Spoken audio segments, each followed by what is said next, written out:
Assalamualaikum warahmatullahi wabarakatuh.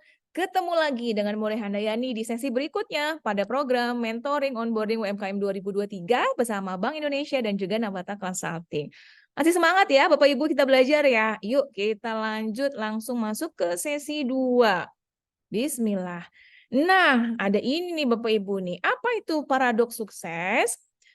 Apa kaitannya sama sosial media? Kalau kemarin kita udah bahasnya tentang apa ya, hope-nya ya bahwa segitu besarnya peluang rezeki kita dari sosial media, kemudian apa-apa aja yang sebaiknya kita isi. Nah, sekarang aku mau mendetailkan, lebih detail lagi nih, isinya, kontennya yang kayak gimana sih gitu kan ya, copywriting-nya ataupun bikin angle iklannya seperti apa gitu ya.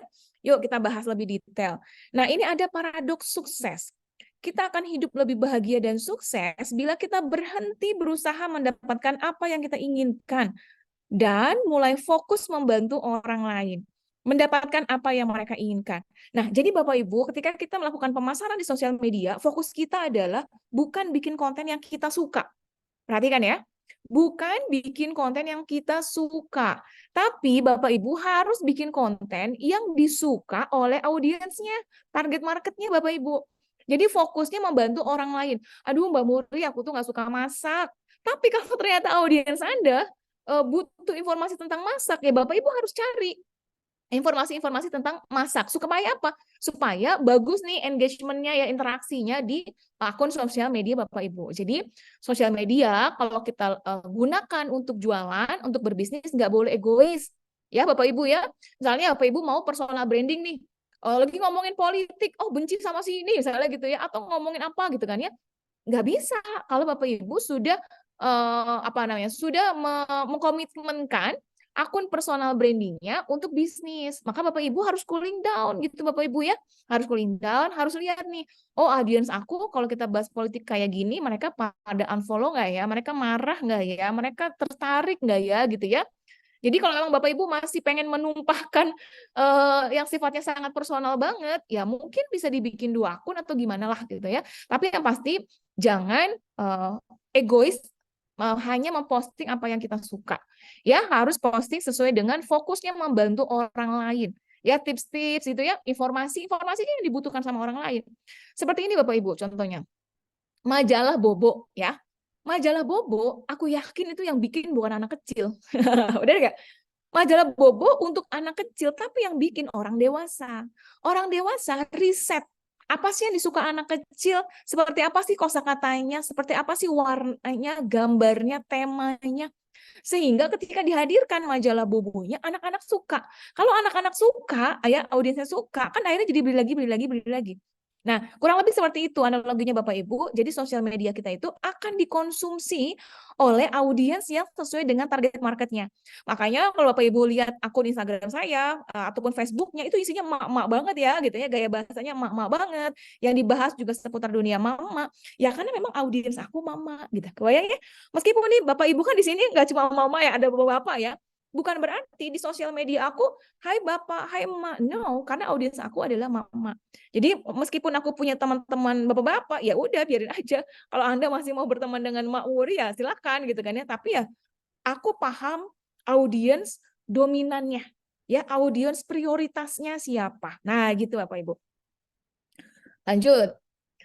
Seperti ini ya, kenapa sih customer itu kecewa gitu ya Bapak Ibu ya? Kenapa customer itu kecewa sama kita? Karena ternyata 68% customer itu menganggap kita tuh nggak peduli sama dia. Ya, 14% customer kecewa, 9% dia akhirnya pindah ke kompetitor, 5% dia dapat referensi dari temennya, 3% pindah, 1% meninggal dunia. Jadi ternyata banyak permasalahannya adalah karena dianggap kita tuh nggak peduli sama mereka. Ya, jadi ingat bahwa kita itu wajib fokusnya peduli. Mbak Muri beli brownies aku dong, aduh anak aku belum bayar sekolah nih. Nah, jangan gitu kalau jualan, kebayang nggak? Tapi ceritakan brownies Anda manfaatnya apa buat seorang Muri Handayani. Nah, itu yang dikatakan bahwa customer percaya kamu tidak peduli dengan customer, hanya peduli terhadap omset, omset, omset, omset. Semoga kita tidak menjadi orang-orang yang seperti itu ya dalam dunia marketingnya. Nah, lanjut Bapak Ibu, kalau kita ngomongin di sosial media, faktanya yang mau kita garap adalah konsepnya relationship. Ya, relationship selling versus dengan tradisional selling. Jadi benar-benar di komitmennya adalah relationship. Kalau di sosial media namanya engagement ya, keterikatan nih ya, ketertarikan, keterikatan, interaksi antara audiens dengan akunnya kita. Kalau relationship di sini ditekankan di utamanya adalah building trust atau rapportnya. Pendekatan kita itu pendekatannya orang percaya dulu sama kita. Kalau tradisional orang ngasih tahu, "Mbak Muri, ini coklatnya terbuat dari ini coklatnya gini gini gini," gitu ya. Ini kalau tradisional. Sehingga susah ya jelasinnya gitu kan ya, jelasinnya singkat, tapi nanti ternyata kalau untuk closing-nya ini agak berat gitu. Ya, closing beda dengan relationship modelnya.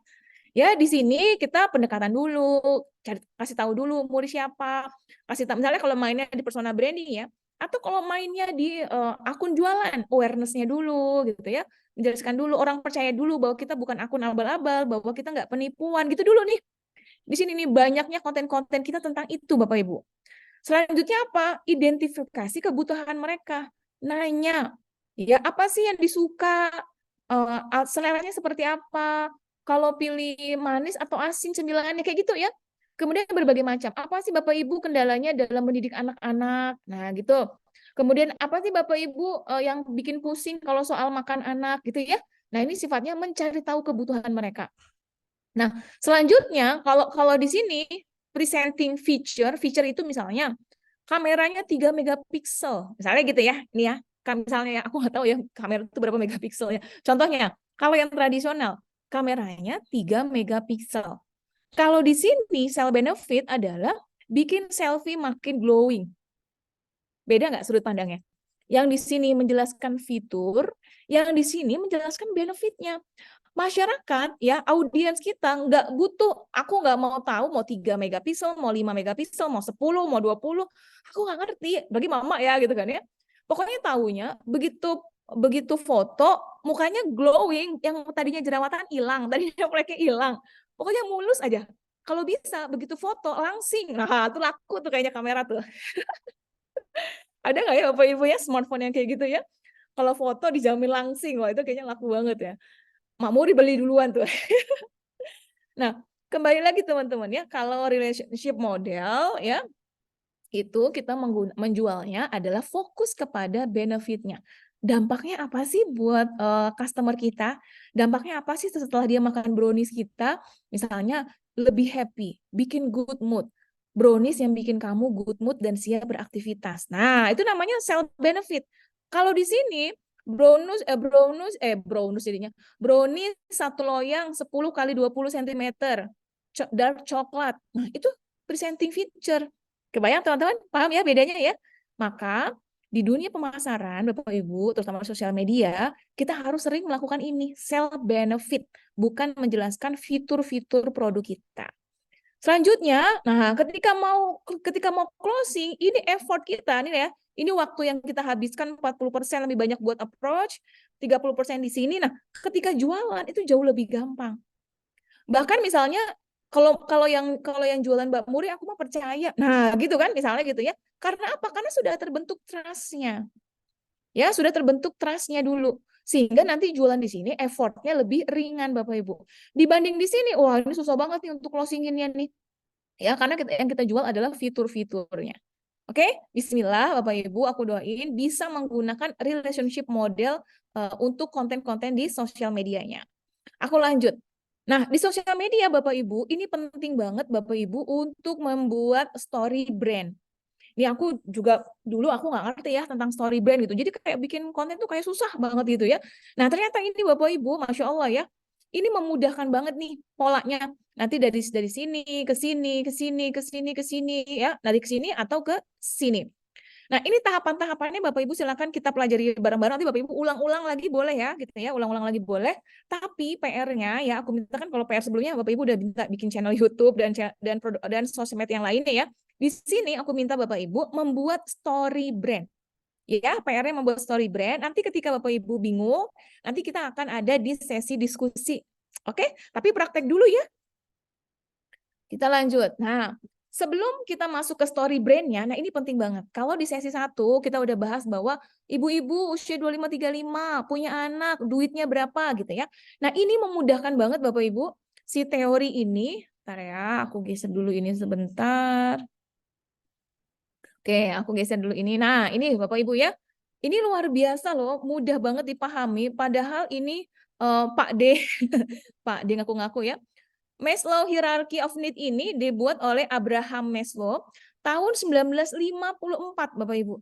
Tapi ternyata setelah aku pelajari ini masih sangat relevan banget untuk memudahkan aku sebagai business owner, sebagai brand owner, sebagai distribusi, sebagai tim marketing ya, sebagai tim produksi risetnya ini kepake banget Bapak Ibu. Jadi hierarchy of need-nya kebagi menjadi 5 kategori. Pertama, psikologi. Psikologi itu di sini orang-orang yang penting hidup, yang penting kenyang, yang penting gak haus. Di sini orang yang penting makan, ya aku makan yang penting murah meriah kenyang. Di sini minum ya yang penting minum, ya tidur yang penting nyaman, ya. Kemudian mau tinggal ya yang penting misalnya mau nginep nih ya, ya udahlah cari penginapan yang 100 ribuan, 200 ribuan gitu ya, bahkan ada yang 90 ribu loh per malam gitu kan ya. Yang penting bisa tidur gitu kan ya. Nah, ini kalau di sini kategorinya psiological. Psiological ya. Di sini Bapak Ibu kalau market Anda ya perhatikan. Kalau market Bapak Ibu adanya di area sini, maka konten-konten marketing Anda lebih banyak berkaitan dengan hemat, murah, berhadiah, buy one get two, praktis, kemudian nggak boros kayak gitu lah kira-kira kosakata yang diperlukan dalam konten ini karena orang-orang ini nggak peduli dengan misalnya aku mau beli cilok, nggak peduli dengan ciloknya non MSG, nggak peduli dengan ciloknya non gluten misalnya gitu ya, nggak peduli cilok yang isinya ayamnya ayam organik. Kalau Bapak Ibu ini biasanya ini adanya di mental-mental para produsen yang Mak Muri aku pengen bikin produk kualitas bagus tapi harga murah. Faktanya Bapak Ibu, Anda akan bingung. Anda mau memuaskan orang yang di kelas murah yang di bawah sini atau mau memuaskan orang-orang yang di kualitas. Kebayang nggak? Mak Muri aku mau bikin produk cilok non MSG, non pengawet, organik, tapi aku mau jual murah. Faktanya Bapak Ibu, orang-orang yang di sana itu di kalangan bawah ini mereka nggak peduli.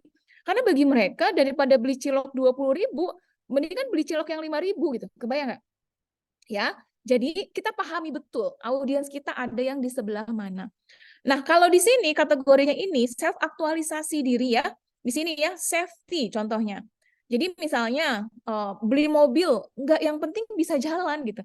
Tapi safety-nya buat anak-anak, safety-nya buat keluarga, misalnya kayak gitu. Atau misalnya kalau di sini tadi makanan yang non MSG, non gluten, non pengawet. Nah, ini udah masuk di sini Bapak Ibu nih kategorinya nih, safety. Kebayang ya? Jadi kalau beli tas, ya koper nih, bukan sekedar ngisi, masuk kan ada tuh ya sekarang, aduh aku sampai kaget ya, ada koper murah banget, cuma harganya 200 ribuan gitu kan ya. Yang penting koper. Tapi ketika di bandara, dibanting-banting, belum tentu safety. Ketika di bandara, nauzubillah ada oknum yang geser siapa namanya, resletingnya gitu kan ya, belum tentu aman nih, bisa jebol gitu kan ya. Nah, buat orang-orang di sini, mereka rela bayar lebih mahal dengan harga yang lebih pantas dengan kategorinya yang penting aman. Aman buat kesehatan, aman buat kenyamanan gitu. Kebayang Bapak Ibu ya? Nah, selanjutnya di sini kategorinya adalah love atau belonging. Ya, misalnya mau ngasih buat anak yang terbaik, sampai ada tuh buku yang harga jutaan ya Bapak Ibu ya. Jadi kalau beli buku nih orang-orang tua yang beli buku harga jutaan, mereka nggak sekedar yang penting yang penting anak aku sekolah lah. Nah, nggak gitu ya. Atau ini ya udah yang penting beli buku bisa dipakai rame-rame dan awet. Misalnya isinya safety-nya awet. Tapi kalau di sini, oh di sini iklannya ini Bu bisa memacu motorik halus anak, kisahnya yang gimana ya kan ada yang pakai pen juga gitu kan ya. Nah, demi anak, gitu nih. Jadi kalau teman-teman mau jualnya kasih sayang, perhatikan ya, jualnya kasih sayang baik buat anak, buat pasangan, buat keluarga, buat teman, itu mainnya di sini, love atau belonging. Coba teman-teman ingat nggak waktu zamannya McD, kerjasama dengan BTS. Ada nggak di kotanya teman-teman? Dulu di kota aku ada ya, di Bandung ya, itu McD antrinya luar biasa. Abang Gojek sampai berderet-deret. Karena saking orang berebutan beli McD. Padahal ternyata, aku juga nggak ikutan beli ya. Kan kita lihat di berita-berita ya, ternyata isinya sama Bapak Ibu. Bedanya apa? Kemasannya doang, subhanallah. Ya, itu namanya belonging, ya cinta. Dia ngefans banget. Ya kan makanya sekarang ada Oreo dengan Blackpink gitu kan ya. Nah, memanfaatkan ini teman-teman. Ngefans sama siapa? Nah, di tahapan ini kalau Bapak Ibu tadi nggak punya akun personal branding, Bapak Ibu mau pilih brand ambassador. Hati-hati Bapak Ibu, pilih yang sesuai. Produk Anda ini akan dibeli sama orang karena teman-teman punya bayar brand ambassador, tapi konsepnya sama nggak dengan Bapak Ibu? Ya, konsep brandingnya sama nggak? Terus misalnya citranya gitu ya, image yang dihadirkannya si orang personal branding itu cocok nggak dengan value brand Anda. Ya, jadi kalau teman-teman di sini mau menjual endorsement dengan konsep endorsement ataupun brand ambassador, pilih yang sesuai. Ya, kalau produk di sini ya bodo amat, nggak dipakai sama Cinta Laura. Yang penting aku pakai baju misalnya gitu ya. Kalau di sini, itu bajunya dipakai sama Cinta Laura loh. Ayo kita beli. Nah, kayak gitu tuh. Seperti tadi fenomenanya BTS dengan McD. Ya, itu love dan belonging. Mau harganya mahal pun akan dibeli. Kebayang Bapak Ibu? Jadi di sini Anda nggak perlu ngomongin diskon, nggak perlu ngomongin hemat, nggak perlu ngomongin murah meriah banyak, nggak cocok. Ya, jadi kita sekali lagi pahami siapa segmentasi marketnya. Selanjutnya adalah self esteem. Ya, di sini self esteem itu pengakuan, pride. Nah, Bapak Ibu ada nggak yang punya jam tangan Rolex? Aku sih seumur hidup belum pernah megang langsung ya jam tangan Rolex ya. Jam tangan Rolex tuh adanya di sini Bapak Ibu. Self esteem, pengakuan, kepercayaan diri, achievement. Gue udah di level kelas ini loh. Nah, gitu ya. Tas-tas Gucci. Nah, adanya di sini Bapak Ibu. Ya, apalagi kalau di Indonesia tuh mobil ya, misalnya mobil-mobil yang harganya mahal gitu ya. Pengen supaya orang lain respect sama dia. Gitu ya. Pakainya Rubicon misalnya atau Hummer ya, atau Porsche gitu ya. Kalau di sini ya ini Avanza lah kira-kira di sini ya Bapak Ibu ya. Di sini Avanza. Kalau di sini yang nyaman misalnya apa ya? Aduh aku nggak ngerti pendunia otomotif nih. Di sini nyaman. Kalau di sini istrinya merengek minta mobil apa dibeliin ya. Atau artis siapa yang beli mobil itu dibeliin gitu ya. Nah, kalau ini pride. Ini sudah di ranahnya pride Bapak Ibu. Ya. Nah, selanjutnya, nah ini yang makin gak masuk akal lagi nih, kan kita juga kalau ngeliat ini, ih orang beli tas Gucci 10 juta, buat apa sih? Nah, misalnya kita gitu ya, ya beda, karena mereka butuh confidence, butuh achievement, butuh respect ya dari orang lain, nah mereka jualannya di sini. Nah, ini makin aneh lagi Bapak Ibu, kenapa? Di sini makin gak masuk akal, ada orang beli lukisan, harganya 100 juta, ada nggak? Ada, benar nggak? Nah, ini karena di sini masuknya adalah kategorinya morality, creativity, spontaneity, problem solving. Nggak apa-apa deh pakai software yang mahal. Yang penting kita lah gitu ya, problem solving tuh. Dan lain-lainnya. Nah, di sini kalau Bapak Ibu memang jualannya di kategorinya ini harganya apa ya? Gelap lah dalam tanda kutip gitu ya, harganya gelap nih. Misalnya lelang baju Elvis Presley ya untuk disumbangkan ke apa ya kalau negeri-negeri miskin lah misalnya kayak gitu ya. Mereka rela tuh bayar berapa juta gitu kan. Atau bahkan tidak disumbangin pun mereka rela bayar mahal gitu. Atau kalau kita misalnya jualan coklat tapi harganya misalnya jualan coklat harga 500.000 gitu ya, sebatang coklat harga 500.000 tapi 100% untuk didonasikan ke Palestina, misalnya gitu. Atau didonasikan untuk pembangunan masjid, misalnya gitu ya. Nah, itu bisa Bapak Ibu, kita menggunakan konsep jualannya yang sifatnya untuk di ranah yang ini. Ya, dengan produk yang nilainya mereka tidak akan mikir gitu kan ya, tapi totalitasnya untuk kepuasan diri, self aktualisasi. Kebayang teman-teman? Kalau ini buat kepuasan diri saja, kalau yang warna hijau untuk dipandang orang lain, kalau yang ini yang penting orang-orang tersayang aku bahagia, kalau yang ini yang penting aku nyaman, kalau yang ini yang penting aku hidup. Nah, gitu tuh. Silakan Bapak Ibu tentukan produk Anda itu adanya di mana. Di level yang merah, orange, kuning, hijau, atau biru. Karena ini konteks dari konten-konten yang akan teman-teman berikan itu jauh berbeda. Ya, sekali lagi di sini jualan diskon, di sini jualan kenyamanan. Halal loh. Kalau produk lain misalnya ya jualan seblak-seblak itu misalnya nggak ada halalnya. Orang ya yang penting makan seblak. Tapi kalau di sini oh ada BPOM, ada halal karena orang butuh nyaman. Kebayang? Seperti itu Bapak Ibu kira-kira ya.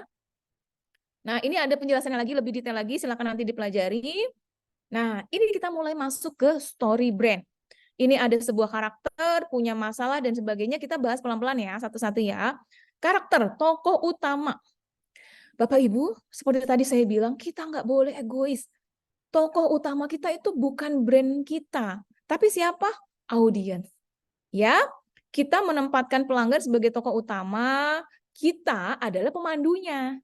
Supaya emak-emak ini kalau foto glowing, nih Bu, ada solusinya Bu, handphone dengan kamera yang ini. Jadi tokoh utamanya adalah mama yang pengen kalau foto glowing. Atau Mamuri kalau foto pengen langsing, misalnya gitu ya. Ibu-ibu pengen anak-anaknya itu hafiz 30 juz. Nah, ini Bu, ada vitamin atau madu yang mengandung ginkgo biloba. Membuat anak-anak makin cerdas, misalnya. Terus daya ingatnya makin kuat. Nah, itu tadi jualan ke apa tuh? Jualannya kategorinya di love ya, atau belonging. Demi anak. Nah, gitu tuh. Demi anak rela beli madu harganya 300.000 tapi botolnya kecil. Wah, mantep ya. Jadi tokoh utamanya siapa? Sang ibu, kita pemandunya. Kebayang teman-teman? Kita akan dikenal sebagai sumber terpercaya untuk membantu mereka mengatasi masalahnya. Memosisikan diri kita sebagai pemimpin yang memberikan kearifan produk. Bentar ya, Bapak Ibu, sebentar.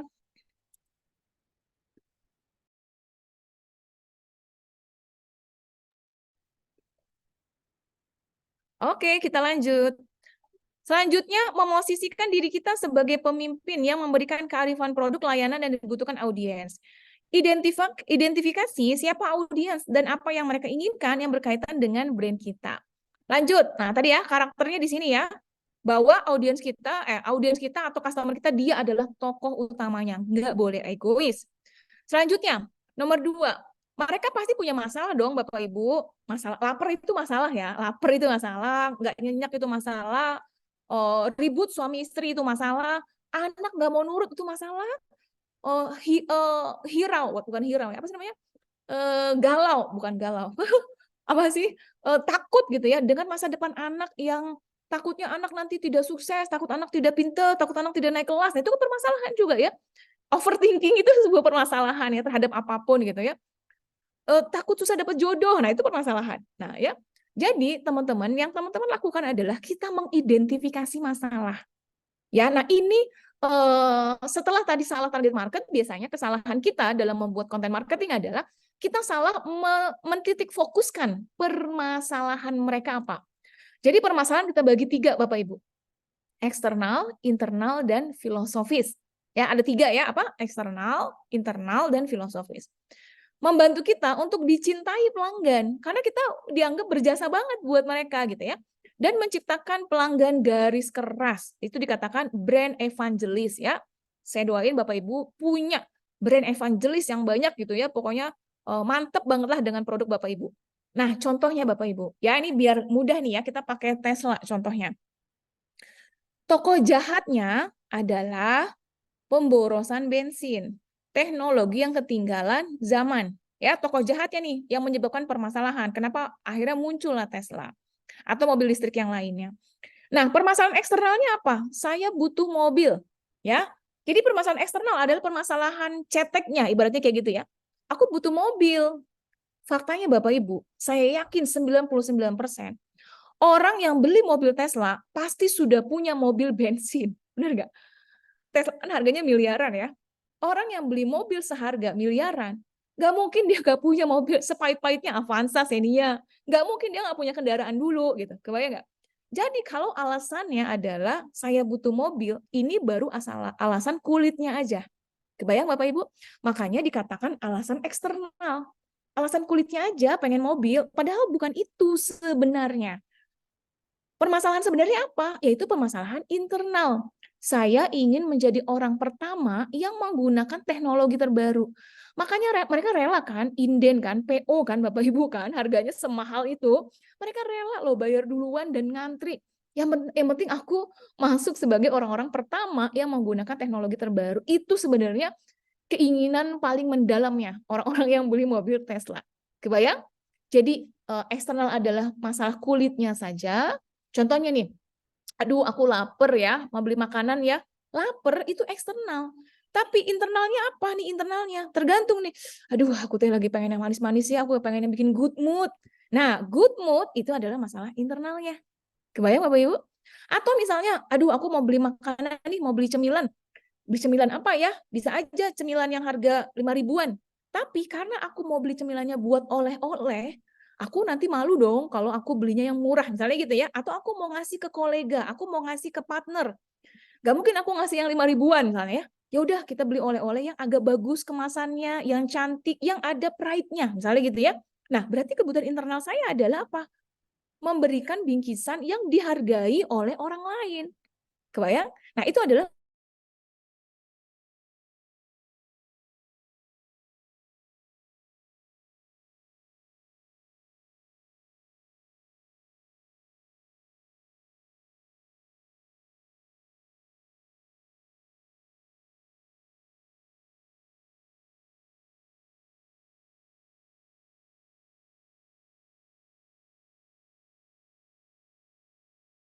menjalankan amalan Islam kan kalau kita berkunjung ya tamu berkunjung kan sebaiknya sunnahnya membawa buah tangan ya.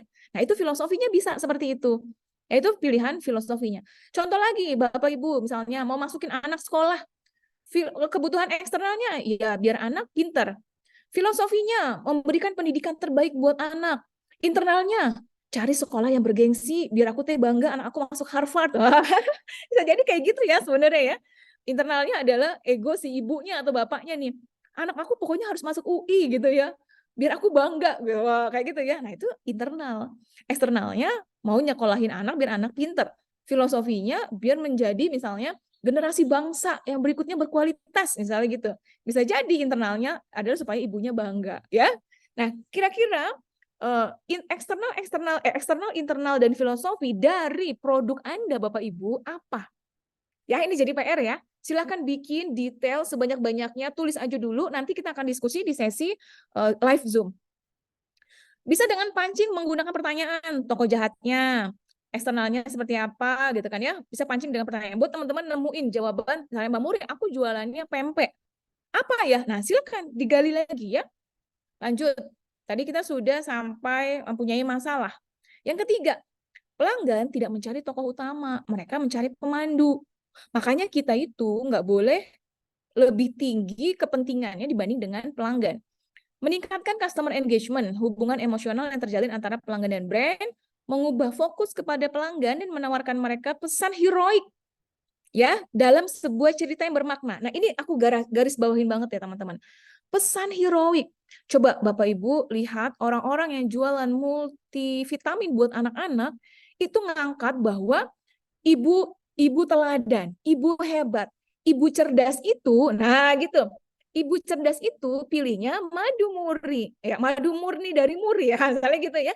Jadi kita angkat Bapak Ibu, kita angkat tokoh utama kita tadi itu adalah sebagai heroik, ya, sebagai orang yang sangat berjasa terhadap dampak dari dia menggunakan apa namanya, menggunakan produk yang kita jual. Kebayang ya? Pemandu menunjukkan empati terhadap rasa sakit dan frustasi kepada tokoh utama untuk menciptakan kepercayaan. Esensi empati adalah dilihat, didengar, dan dimengerti. Jadi kita harus melihat mereka, makanya mereka adalah heroiknya. Kita harus mendengarkan apa keluhan mereka dan kita harus ngerti mereka maunya apa. Tunjukkan otoritas, misalnya testimoni, data statistik, penjualan teman-teman, penghargaan, logo, sertifikasi, dan sebagainya. Itu namanya otorisasi. Nah, itu tadi sudah di poin ketiga. Yang berikutnya adalah pelanggan mempercayai yang punya rencana. Pemandu memberikan sang tokoh utama sebuah rencana, informasi beberapa langkah, kemudian nanti ada pra-pembelian, pembelian, pasca pembelian. Silakan nanti dipelajari Bapak Ibu ya. Enaknya nanti kalau udah ada kasusnya nih, kita pelajari. Lanjut. Wah, ini karena waktunya juga nih. Ternyata masih panjang ya. Kita lanjut dulu ya. Membentuk mereka bertindak atau CTA, call to action. Ya Bapak Ibu. Jadi kita harus melibatkan tindakan mengkomunikasikan langkah langsung dan jelas yang dapat diambil pelanggan kita untuk mengatasi tantangan mereka. CTA-nya apa nih? Jadi CTA itu call to action, mengarahkan mereka itu ada dua cara Bapak Ibu. Direct, langsung kita kasih nomor WA, silakan order sekarang. Dapatkan mumpung masih kebagian, misalnya gitu ya, promo terbatas, limited edition, misalnya gitu. Khusus hari ini ada bonus apa? Nah, itu direct. Ada yang sifatnya transisi. Sekali lagi ini tergantung dengan bisnis Bapak Ibu, model bisnisnya dan tergantung produknya. Ya, direct. Tadi udah ya. Nah, kalau transisi, informasi gratis, testimoni, sampel, coba gratis. Misalnya Bapak Ibu bisnisnya adalah produk-produk yang bersifat buku nih, misalnya buku-buku mahal ya, buku anak. Nah, itu teman-teman bisa kasih e-book. Cung, siapa yang mau e-book bagaimana membuat anak rajin sholat tanpa diomelin. Nah, misalnya gitu ya. 5 langkah praktis membuat anak rajin sholat tanpa harus diomelin. E-booknya. Nah, nanti dari sana, itu kan itu namanya transisional ya. Jadi dari sana mereka ke kita dulu via WA atau apa, teman-teman ngasih gratisannya dulu. Di sana teredukasi. Nanti biasanya bisa ada yang lebih dari satu loh teman-teman. Jadi kalau ada bilangnya 7-1, ada yang bilangnya 5-1, artinya ngasih feedback, ngasih sesuatu dulu 7 kali, entah e-book, entah tips, entah dari konten yang bermanfaat dan sebagainya, baru nanti kita jualan ke yang satunya kayak gitu. Sekali lagi tergantung dengan produk Anda seperti apa. Kalau emang produk teman-teman cocoknya sifatnya transisional gitu ya, silakan pakai konsep itu. Tapi kalau produk Anda produk-produk yang impulsif buyer ya, kayak jualan cemilan-cemilan itu impulsif banget ya gitu ya. Orang kayaknya enak deh. Duh, kayaknya enak banget ya. Aduh, itu sambelnya. Nah, itu ya itu impulsif buying ya. Itu cocoknya dengan yang direct. Oke? Kita lanjut. Nah, apa kerugian pelanggan jika mereka tidak membeli produk kita? Nah, kalau kita nggak bisa jawab ini Bapak Ibu, maka Anda akan bingung bikin konten marketingnya. Makanya bikin konten marketingnya itu aja misalnya ya, katalog aja ya. Kalau customer aku nggak beli di aku Mbak Muri, ya dia rugilah nggak dapat produk yang bagus. Misalnya kita hanya cuma bisa menjawab itu misalnya ya, nggak bisa, mohon maaf Bapak Ibu. Padahal di luar sana juga masih banyak kok produk yang bagus. Kebayang nggak? Nah, jadi ini memang PR berat, PR yang harus teman-teman renungkan, jawabannya seperti apa. Ya, kerugian pelanggan jika mereka tidak membeli produk kita. Poin 6. Setiap manusia ya pasti berusaha menghindari akhir yang tragis. Nah, ini seru banget nih. Ya, setiap manusia pasti takut nggak happy ending. Nah, gitu ya kira-kira ya. Keinginan kita untuk menghindari rasa sakit memotivasi kita untuk mencari penyelesaian atas masalah. Brand yang tidak memperingatkan pelanggan mereka tentang apa yang mungkin terjadi jika mereka tidak membeli produknya, gagal menjawab pertanyaan, terus kenapa? Kayak gitu ya. Yang diam-diam ditanyakan di setiap hati pelanggannya. Tampilkan kesulitan tersembunyi. Ya, perhatikan ini. Tampilkan kesulitan tersembunyi karena tidak membeli produk kita. Misalnya, Masya Allah ya Bunda, ternyata efek samping dari gagalnya penyerapan nutrisi saat tumbuh kembang anak, ternyata efeknya gini. Akhirnya jangan sampai ya Bunda, anak-anak kita tidak bisa masuk ke universitas terbaik karena tidak lolos seleksi gara-gara, nah misalnya gitu ya, apa-apa gitu. Solusinya ada di produk kita. Kebayang nggak teman-teman? Jadi kayak nakut-nakutin gitu. Kebayang? Efek buruk jika mereka tidak mengkonsumsi produknya kita. Ya, dan itu kesulitan yang tersembunyi. Dan itu sifatnya dampak jangka panjang atau dampak besarnya. Misalnya, teman-teman yang jualan skincare misalnya ya, nih nauzubillah ya misalnya ya. Bun, nauzubillah ya sekarang makin banyak nih berita-berita pelakor-pelakor gitu ya di luar sana makin pada ganas ya Bunda ya. Ih, jangan sampai deh suami Bunda ngelirik yang glowing di luar. Ayo Bun, sekarang kita juga harus lebih glowing lagi yang di dalam rumah. Biar suami tercukupkan visualnya melihat yang glowing di dalam rumah. Nah, gitu tuh. Ya. Jadi bukan tentang skincare itu kandungan vitaminnya, mengandung apa gitu ya dari Korea misalnya. Itu cuma fitur ya. Tapi bukan satu hal ketakutan yang dialami oleh audiensnya kita.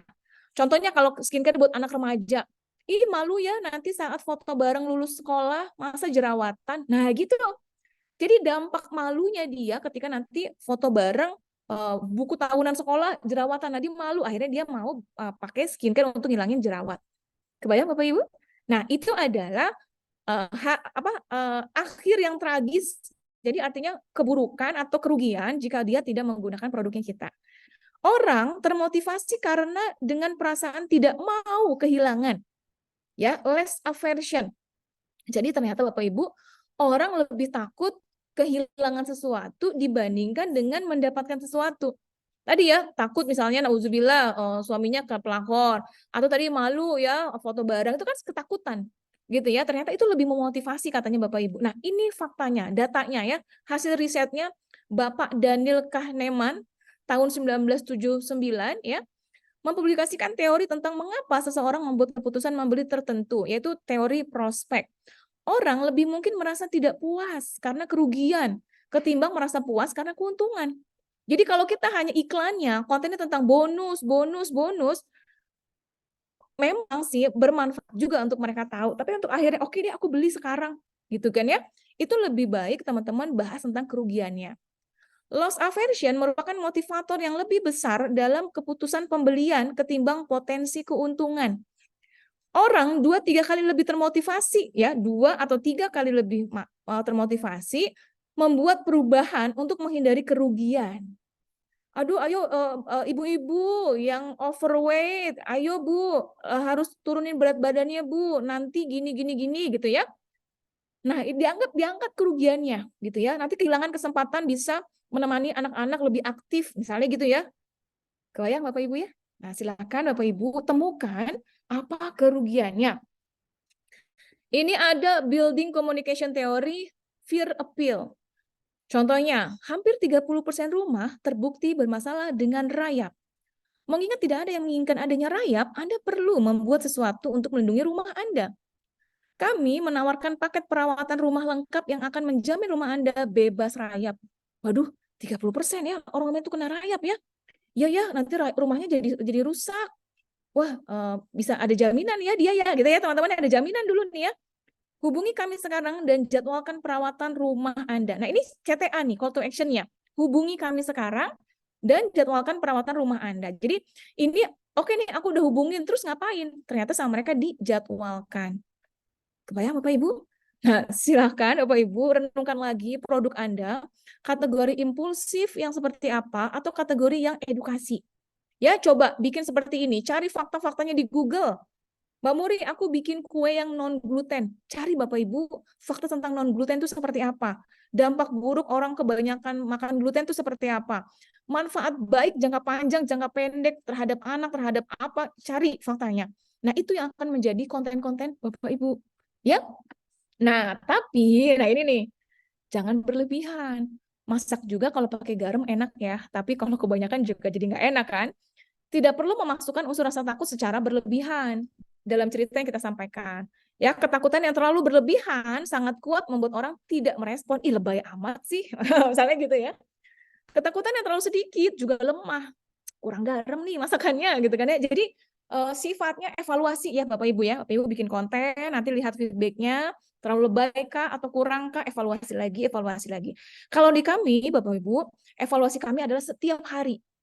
Jadi nggak ada tuh yang namanya tim marketing evaluasinya bulanan, terlambat. Ya, jangankan bulanan, sepekan itu udah terlambat Bapak Ibu. Jadi kami nih bikin konten nih misalnya pagi ya, kita lihat responnya seperti apa. Oh jelek ya, bahkan kalau jelek itu di take down, bikin lagi kontennya. Ya Bapak Ibu ya, ayo semangat evaluasi. Bisa karena biasa. Nah gitu ya. Lanjut, nah ini contohnya nih, paket liburan sekolah. Paket liburan sekolah, kita jualan nih contohnya ya, liburan sekolah anak. Liburan panjang yang membosankan, ya. Terus anak-anak yang ribut seharian di rumah sepanjang liburan. Faktanya Bapak Ibu, kalau liburan anak-anak terkadang juga didominasi oleh keputusan dari orang tua, benar nggak? Kalau liburan panjang yang membosankan ini dari anak-anaknya. Ya, tapi si emaknya, aduh anak-anak libur 2 minggu di rumah aja pasti ribut mulu deh. Benar nggak? Mendingan ikut paket liburan aja deh gitu daripada di rumah ribut terus. Terus atau misalnya dampak buruknya apa? Anak-anak di rumah aja liburan nggak kemana-mana, ujung-ujungnya apa Bapak Ibu? Gadget, benar nggak? Aduh, aku juga kata anak-anak libur tuh, Insya Allah ya lepas dari gadget perjuangan banget tuh ya. Anak-anak terpapar radiasi buruk dari gadget. tontonan yang merusak otak anak. Tubuh anak tidak banyak bergerak karena sering rebahan dengan gadgetnya, dan lain-lain. Nah, ini adalah konten-konten yang teman-teman hadirkan untuk tadi menakuti, ya, menakuti tadi, ataupun supaya mereka tidak kehilangan ini ya. Anak-anak terpapar radiasi buruk itu kan kehilangan ya sifatnya ya. Nah, kalau ini nih kepusingan nih ya. Aduh, daripada anak-anak ribut di rumah, udah deh liburan aja. Misalnya kayak gitu Bapak Ibu. Oke, kita lanjut. Nah, nomor 7. Jangan pernah berasumsi orang mengerti bagaimana Anda dapat mengubah hidup mereka, tapi beritahu mereka. Ya, seringkali, kamu di produk aku kok bagus, kenapa orang nggak beli produk aku? Ya, karena kita tidak menceritakan. Ya, kita tidak menceritakan bahwa produk kita ini bisa bermanfaat buat mereka. Orang ingin selalu dibawa ke suatu tempat atau kondisi. Bayangan menarik akan masa depan yang dapat diraih. Brand yang sukses menjelaskan akan seperti apa hidup jika seseorang menggunakan produk atau jasa mereka. Harus menyampaikan visi akhir yang kita miliki untuk hidup mereka. Contohnya, teman-teman tadi jualan produk yang non-MSG, non-gluten, non-pengawet, sebagainya. Panjang umur, sehat selalu, bisa menikmati masa-masa sampai tua tanpa sakit, misalnya gitu ya. Atau misalnya, skincare teman-teman adalah membuat keluarga makin sakinah, mawadah, warohmah, karena suami betah di rumah. Misalnya gitu ya. Nah, itu visi akhir tuh. Atau anak-anak jadi pengusaha sukses, misalnya gitu ya. Teman-teman misalnya jualan produk-produk permainan anak yang bisa menstimulus anak-anak untuk kreatif, membuat anak-anak jadi lebih bisa memanage uangnya, anak-anak tidak boros, misalnya gitu ya. Visi akhirnya adalah menciptakan generasi pengusaha sukses. Wah, misalnya kayak gitu tuh. Atau kalau jualan produk misalnya produk makanan ya, Muri, aku jualan pempek, apa ya itu ya, misalnya gini, membuat kumpul keluarga lebih meriah. Nah, gitu. Membuat kumpul bersama teman-teman lebih asik. Nah, itu visi akhir, teman-teman. Jadi bukan sekedar makan pempek enak kenyang, ikannya berasa, bukan, itu masih fitur. Ya, tapi dampak akhirnya seperti apa? Silakan teman-teman bikin sesuai dengan bisnisnya ya. Nah, ini bisa dipandu juga teman-teman dengan pertanyaannya, silakan nanti dipelajari. Nah, ini penting banget Bapak Ibu, kita lihat ya, kebutuhan akan status. Fungsi utama otak kita adalah membantu kita bertahan hidup dan berkembang. Dan bagian dari bertahan hidup adalah status.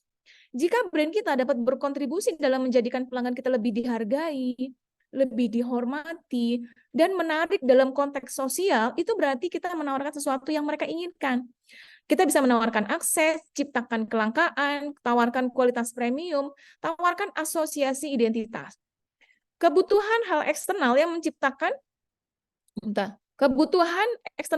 kesempurnaan. Misalnya mengurangi kecemasan. Tadi tuh ya, ibu-ibu ya, ibu-ibu udah nggak cemas dengan anak-anaknya. Ya, pekerjaan yang selesaikan dengan baik, perasaan tenang karena rumah bersih. Kayak teman-teman jualan sabun cuci, sabun pel ya. Nah, perasaan tenang karena rumah bersih. Jadi kita jualan pelnya bukan cuma sekedar murah meriah, tapi apa? Bikin nyaman kalau anak-anak balita mainnya di lantai, nggak takut. Nah, misalnya gitu ya. Hidup yang lebih baik dan lebih damai, mengurangi stres, dan menimbulkan perasaan sempurna. You are the best mom. Wah, gitu ya. Dengan memberikan buku-buku terbaik, Anda adalah ibu terbaik. Wah, gitu tuh jualannya tuh. Menumbuhkan perasaan sempurna. Atau sempurna menjadi istri, sempurna menjadi anak, berbakti gitu ya. Sempurna seperti apa? Jadi sempurna itu banyak versinya ya Bapak Ibu. Mengurangi beban kerja, menjadi hidup lebih mudah. Nah, misalnya kayak ada deterjen tanpa perlu dikucek. Wah, gitu ya. Menjadi hidup lebih mudah, tanpa harus bekerja keras, sulit, atau rumit. Lebih banyak waktu. Nah, Bapak Ibu yang jualan sambal, yang jualan bumbu instan ya, bumbu yang udah siap pakai gitu kan ya, tidak mampu mengerjakan semua, sering menjadi permasalahan. Produk kita menjadi solusi untuk permasalahan eksternal yang menyebabkan mereka frustasi internal. Baik Bapak Ibu, jadi misalnya Bapak Ibu jualannya bumbu rendang tapi udah jadi nih. Enggak cuma ngomongnya rendangnya bumbunya terbuat dari apa, enggak, tapi punya banyak quality time bersama keluarga. Kebayang? Punya banyak quality time bersama keluarga, tapi jualannya bumbu rendang. Itu masih nyambung Bapak Ibu. Ya, karena yang Bapak Ibu jual adalah waktu orang lain. Gitu ya, sehingga dia nggak perlu repot dari ngupas bawang, ngulek, dan sebagainya. Oke? Lanjut. Kebutuhan untuk mencapai potensi diri. Ya, inspirasi. Brand dapat menawarkan prestasi yang menginspirasi, memiliki rasa aktualisasi diri. Penerimaan, membantu orang lain menerima diri apa adanya. Nah, ini aku kena banget di iklannya Dove. DOVE. Pernah nggak teman-teman tahu iklan sabun Dove? Perhatikan deh, iklan sabun Dove itu, dia itu jarang atau kayak nggak pernah, modelnya itu model kayak misalnya Miss Universe, misalnya kayak gitu ya. Mereka itu, si Dove ini, dia tuh tokohnya tuh unik-unik, teman-teman. Yang punya karakter-karakter unik, misalnya kulitnya nggak terlalu putih, terus rambutnya keriting-keriting, terus wajahnya nggak yang mancung kayak Miss Universe, misalnya kayak gitu ya. Tapi dia kayak supaya si customer itu menerima diri apa adanya. Jadi Dove itu membuat orang-orang, ayo kamu tuh cantik, yang penting kulit kamu sehat. Gitu. Jadi membuat mereka menerima diri apa adanya. Nah, itu juga ada teman-teman di konsep branding. Nanti teman-teman mau konsep brandingnya seperti apa? Transcendent adalah cara berpikir tentang hal-hal yang melampaui apa yang terlihat. Brand yang mengundang pelanggan untuk berpartisipasi pada gerakan yang lebih besar, menawarkan kehidupan yang lebih berdampak dan hebat, seiring dengan produk atau jasa yang ditawarkan. Contohnya, produk-produk yang go green, ya, tidak menggunakan sedotan plastik, tidak menggunakan packing plastik, kemudian misalnya tidak apa ya, kan sekarang tuh trennya sustainable, ya, produk-produk yang sustainable gitu kan. Nah, itu namanya transcendent. Jadi kalau Bapak Ibu mau beli produk ini, Bapak Ibu ikut merawat kelestarian alam. Nah, gitu juga ada Bapak Ibu. Atau contohnya yang dilakukan sama Vanilla Hijab. Vanilla Hijab itu mengangkat para followernya untuk mereka mengerti bahwa dengan beli produk Vanilla Hijab, mereka itu bikin sumbangan bikin sekolah di Papua. Jadi mereka publikasikan tuh bahwa gerakan untuk tadi transenden tadi berdampak buat lebih luas lagi. Kemudian mereka juga ke Palestina, bahkan datang langsung loh ke Palestina tuh ya, owner Vanilla Hijab itu. Nah, itu yang dianggap menjadi konsep brandingnya Bapak Ibu. Ya, jadi silakan Bapak Ibu jika ingin melakukan gerakan-gerakan besar dan itu menjadi konsep branding perusahaan Anda juga boleh. Catatan, masalah apa yang Anda selesaikan dalam hidup pelanggan Anda, apa solusinya? Fokus pada jawaban mendasar, gali lebih dalam. Ya, gali lebih dalam. Kemudian tugas kita adalah mengubah hidup seseorang menjadi lebih baik. Lebih percaya diri, lebih tenang, lebih punya banyak waktu, lebih nggak cemas karena udah yakin anak-anaknya diberikan ginkgo biloba dan mudah menghafal Al-Quran, misalnya kayak gitu ya. Pokoknya membuat orang jadi lebih baik. Jika Bapak Ibu jualan produk dan Bapak Ibu bingung, belum bisa memberikan dampak lebih baik kepada orang lain, pikirkan ulang. Ya bukan ganti produk ya bukan, tapi pikirin lagi. Contohnya, jualan gelas aja nih, gelas ya. Contohnya jualan gelas nih. Apa sih mengubah hidup lebih baik? Misalnya Bapak Ibu yang bikin konsepnya kayak ada quotes pagi. Kalau orang minum ini di pagi hari, dia jadi semangat. Nah, misalnya gitu ya. Atau Bapak Ibu bikinnya yang cantik, lalu konsepnya kado. Apa hidup lebih baiknya? Bahwa dia bisa memberikan hadiah terbaik buat orang-orang yang dia sayang. Atau buat kliennya, atau buat apa. Pasti Bapak Ibu, produk Anda bisa mengubah hidup orang menjadi lebih baik. Bayang ya, tinggal kita menemukan angle-angle-nya aja. Ya, seperti apa. Jika kita tidak memberitahu pelanggan kemana kita akan membawa mereka, mereka tidak mau mengikuti kita. Ya terus kenapa? Mamuri jualan gelas, terus kenapa? Nah gitu ya. Jadi kita harus punya storytelling-nya Bapak Ibu. Kita ceritain arahnya mau kemana. Ya, sudah memberitahu pelanggan Bapak Ibu mau kemana? Jika belum, ini ya PR-nya ya. Setiap orang ingin berubah, punya hasrat bertransformasi, ingin menjadi seorang yang berbeda, lebih baik, lebih siap, lebih bugar secara fisik, lebih damai, ya lebih diterima, gitu ya. Lanjut, ajukan pertanyaan. Ingin jadi siapakah pelanggan kita nantinya? Siapa tuh bukan berarti harus berubah ya. Tadi siapa sih gitu ya? Menjadi ibu yang teladan. Jadi seperti apa pelanggan kita nantinya? Ibu yang dicintai anak-anaknya. Apa identitas inspiratif mereka? Super mom, my super idol. Misalnya kayak gitu ya. Seperti apa mereka ingin dibicarakan oleh teman-temannya. Berperan sebagai pemandu saat sebuah brand berkomitmen untuk terlibat dalam perjalanan pelanggan mereka, membantu mereka menyelesaikan masalah internal, eksternal, dan filosofi. Ingat, gali ya, itu PR-nya ya. Gali masalah internal, eksternal, dan filosofi, serta menginspirasi mereka dengan identitas aspiratif. Mereka lebih dari sekedar menjual produk. Ya, Bapak Ibu coba Harley Davidson. Kan bukan motor untuk dari warung beli dari warung ke rumah ya gitu ya. Tapi apa? Pride, bangga. Makanya kalau kadang ada orang-orang yang suka sebel sama yang punya Harley Davidson kadang ugal-ugalan misalnya gitu ya, raja jalanan atau kayak sok berkuasa misalnya gitu ya. Itu kan pendapat netizen rakyat jelata kayak aku gini gitu ya. Nah, tapi kan bagi mereka yang punya Harley Davidson itu pride. Ya, motornya gede, suaranya kayak gitu kan ya. Terus ikut komunitas, itu ada pride. Ataupun bahkan ada self esteem, diakuin. Atau ada sosial ya, tahapan sosial tertentu gitu. Jadi produk Anda itu harus mengubah hidup mereka.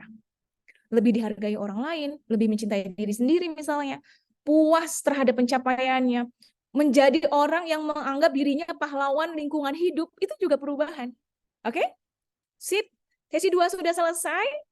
PR teman-teman adalah bikin story brand dengan 7 poin tersebut. Ya, dan aku mohon teman-teman praktek sehingga nanti ketika kita live Zoom, kita sudah bisa tinggal diskusi. Dari aku sekian, terima kasih. Mohon maaf lahir batin. Assalamualaikum warahmatullahi wabarakatuh.